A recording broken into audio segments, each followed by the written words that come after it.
పిల్లి మెడలో గంట కట్టేదెవరు? విజయపురి అనే ఊరిలో ఈశ్వరయ్య అనే వ్యాపారి ఉండేవాడు.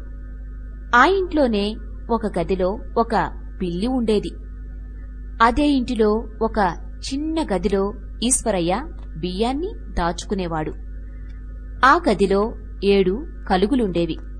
కలుగులంటే తెలుసు కదా, నేలలోపలుండే రంధ్రాలన్నమాట. ఆ కలుగుల్లో చాలా ఎలుకలుండేవి. ఆ పిల్లి చప్పుడు చేయకుండా నడుస్తూ తెలివిగా వేటాడుతూ రోజూ ఒక ఎలుకని చంపి తినేస్తూ ఉండేది. దీన్ని చూసి ఎలుకల నాయకుడికి భయమేసింది. ఇలా జరిగితే కొన్నాళ్లకి తామందరినీ పిల్లి చంపి తినేస్తుందని అనిపించింది. పిల్లి తమ గదిలోకి ఎప్పుడు వస్తోందో తెలిస్తే వెంటనే తామందరం తమ ఇళ్లలోకి వెళ్లిపోవచ్చని, అప్పుడు పిల్లి తమనేమీ చేయలేదని అనుకుంది. వెంటనే ఎలుకలన్నిటితో చెప్పింది, పిల్లి మెడలో గంట కట్టగలిగితే అది ఎప్పుడు మన గదిలోకి వచ్చినా గంట మోత వినపడుతుంది. అప్పుడు మనందరం దాక్కోవచ్చు. అయితే పిల్లి నిద్రపోయేటప్పుడే ఈ పని చేయాలి.